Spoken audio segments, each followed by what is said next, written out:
ऑडिशनच्या नावाखाली मुलांना डांबून ठेवलेल्या रोहित आर्याचा पोलिसांच्या गोळीबारात मृत्यू। पोलिसांनी स्टुडिओतील 17 मुलांची केली सुखरूप सुटका।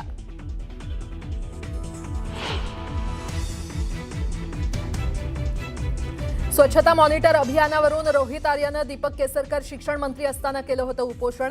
सरकारनं पैसे थकवल्याचा आर्यानं केला होता आरोप, तर केसरकरांनी फेटाळले आरोप।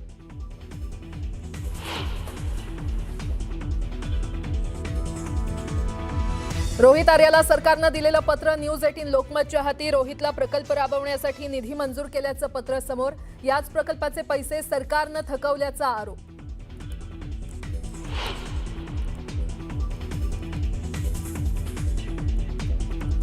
शिवरायांच्या किल्ल्यांवर नमो टुरिझम सेंटर उभारलं तर फोडणार, राज ठाकरेंचा इशारा। मुख्यमंत्रीपदासाठी किती लाचारी करणार, राज ठाकरेंची एकनाथ शिंदेंवर टीका।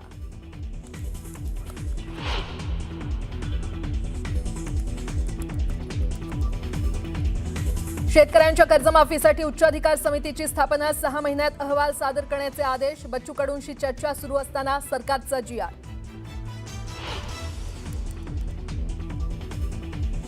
बच्चू कडूंच्या शेतकरी आंदोलन प्रकरणी पोलिसांची कारवाई। बच्चू कडू शेतकरी नेत्यांसह तब्बल 2,500 शेतकऱ्यांवर गुन्हा दाखल।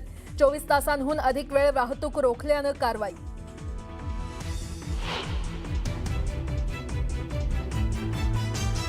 कोरेगाव भीमा आयोगाकडून उद्धव ठाकरेंना कारणे दाखवा नोटीस। 2 डिसेंबरला आयोगासमोर हजर राहण्याचे आदेश।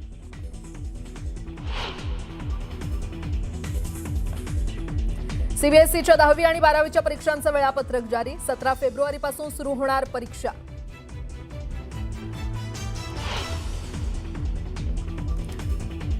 विदर्भात आज मुसळधार पावसाचा अंदाज। गोंदिया, गडचिरोलीसह विदर्भातील इतर जिल्ह्यात मुसळधार पावसाची शक्यता। नागरिकांना सतर्क राहण्याचं हवामान खात्याचं आवाहन।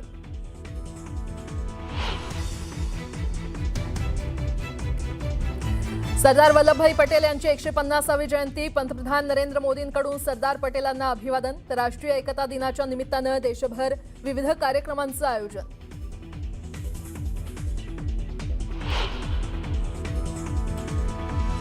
आयसीसी महिला वर्ल्ड कपच्या फायनलमध्ये भारतीय संघाची धडक। 7 वेळा चॅम्पियन राहिलेल्या ऑस्ट्रेलियन संघाचा केला भारतानं दणदणीत पराभव। जेमिमाची नाबाद 127 धावांची खेळ।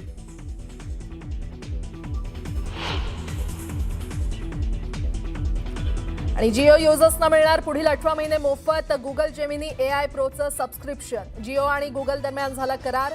AI सर्वांसाठी। रिलायन्स इंडस्ट्रीजचे चेअरमॅन मुकेश अंबानी यांनी केली घोषणा।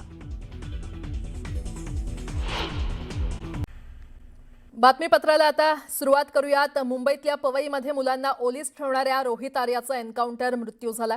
पवईमध्ये काल भर दुपारी ओलीस नाट्याचा थरार रंगला। आरे नावाच्या स्टुडिओमध्ये रोहित आर्या यानं 17 मुलांना ओलीस ठेवलं होतं। वेबसिरीजच्या ऑडिशनसाठी ही मुलं पवईमध्ये आली होती। दुपारी 1:30 वाजून गेल्यानंतरही मुलं जेवण्यासाठी बाहेर न आल्यानं पालकांना संशय आला। तब्बल 2 तासांनी आरोपी रोहित आर्यानं एक व्हिडिओ जारी केला। यामध्ये मुलांना जाळून टाकण्याची धमकी त्यानं दिली।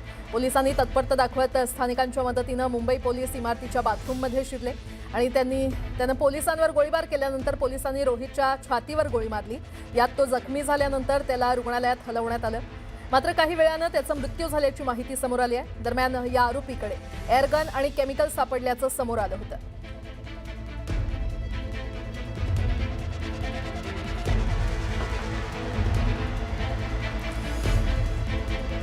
आणि ज्या आरे स्टुडिओमध्ये हा सगळा प्रकार घडला त्या स्टुडिओच्या घटनास्थळी आमचे प्रतिनिधी कृष्णा आवटी सध्या आपल्यासोबत तिथून जोडले गेलेले आहेत। कृष्णा, काल जो काही प्रकार घडला तो आपण पाहिला। राज आर्याचा खरं तर एन्काउंटरमध्ये आता मृत्यू झालेला आहे। मात्र आता नेमकं तिथे काय घडतंय, पोलिसांनी नेमकी काय काय तिथे कारवाई केलेली आहे? नक्कीच काल रोहित आर्याचा याच आरे स्टुडिओमध्ये जे आहे ते पोलिसांकडून एन्काउंटर करण्यात आला। जवळजवळ 17 लहान मुलांना जे आहे त्याने बंदी बनवलं होतं, ओलीस धरलं होतं। आपण पाहू शकतो हा जो आहे तो आर ए स्टुडिओचा आहे आणि या घटनास्थळी जी आहे ती मुंबई पोलिसांची फॉरेन्सिक टीम देखील पोहोचलेली आहे। अगदी कालच पोहोचलेली आहे। ती कालपासूनच फॉरेन्सिक टीम जी आहे ती तपास करताना आपल्याला पाहायला मिळते। त्याचबरोबर गुन्हे शाखेचे काही अधिकारी आणि फॉरेन्सिक टीम या हॉलमध्ये अजूनही जे आहे ती कालपासून तपास सुरू होतो, अजूनही तपास सुरू आपल्याला पाहायला मिळतो आणि या घटनेसाठी आपण पाहू शकतो ही संपूर्ण मोबाईल फॉरेन्सिक युनिटची टीम देखील जी आहे ती दाखल झालेली आहे। संपूर्ण जो आर्य स्टुडिओचा आतला परिसर होता तो देखील जो आहे तो कालच सील करण्यात आलेला आणि एकंदरीत पाहायला गेलं तर संपूर्ण अधिकचा तपास जो आहे तो फॉरेन्सिक टीमकडून करण्यात आलेला आहे, कारण काही ज्वलनशील पदार्थ देखील जे आहे ते आर्याने याच आधी स्टुडिओमध्ये आणले होते का अशी देखील जी आहे ती पोलिसांना माहिती मिळत आहे। त्यामुळे त्या पद्धतीने देखील जे आहे ते फॉरेन्सिक टीम तपास करताना पाहायला मिळते आणि फॉरेन्सिक टीमकडून मुलांना जी बंदिस्त बनवून ठेवण्यासाठी काय काय आणून ठेवलं होतं याचा देखील जो आहे तो तपास अधिकचा तपास जी आहे ती करण्यात येते आणि सर्वात महत्त्वाचं म्हणजे संपूर्ण टीम जी आहे ती या ठिकाणी दाखल झालेली आणि रोहित आर्या हा किती दिवसांपासून येथे येत होता, कारण गेल्या काही अनेक 5-6 दिवसांपासून जे आहे ते या ठिकाणी लहान मुलांचं जे आहे ऑडिशन निमित्त शिबिर घेतलं जात होतं। एका वेबसिरीजच्या शूटिंगच्या दरम्यान देखील जे आहे ते त्यांचं ट्रेनिंग घेतलं जात होतं त्या लहान मुलांकडून आणि या संदर्भात पाहायला गेलं तर काल जी एक लहान मुलगी जी होती तिने देखील जे आहे ते सांगितलेलं आहे की आम्हाला ट्रेनिंग दिलं जात होतं, आम्हाला असं सांगितलं जात होतं की येथे किडनॅपिंगचा सीन देखील जो आहे तो शूट करण्यात येत आहे, त्यामुळे शांतता राखा। पण संपूर्ण पाहायला गेलं तर जेव्हा याच मी दृश्यांमध्ये दाखवू शकतो की जी खिडकी आहे आर्य स्टुडिओची जी काच आहे संपूर्ण या काचेमधून जी आहे ती लहान मुलं हात मारताना आपल्याला दृश्यांमध्ये पाहायला मिळत होती, ते मदत देखील मागत होते आणि त्याचबरोबर त्या एका लहान मुलीची 10 वर्षीय लहान मुलगी होती, तिची आजी देखील जी आहे ती या स्टुडिओमध्ये उपस्थित होते। त्या दरम्यान त्यांना कुठेतरी त्या आजीला देखील आणि त्या लहान मुलांना देखील असं जाणवलं की इथे काहीतरी वेगळं होतं किंवा आम्हाला ह्या सर्व गोष्टी वेगळ्या दिसतात आणि ह्याच खिडकीमधून बाहेर जेव्हा त्यांनी पालकांना पाहिलं तेव्हा देखील जे पालक रडत होते असं देखील जे आहे ते दृश्यात आलं। तेव्हा देखील त्या मुलांना कळालं आणि त्या आजीला कळालं की हे काहीतरी वेगळं आहे किंवा घडतंय वेगळं,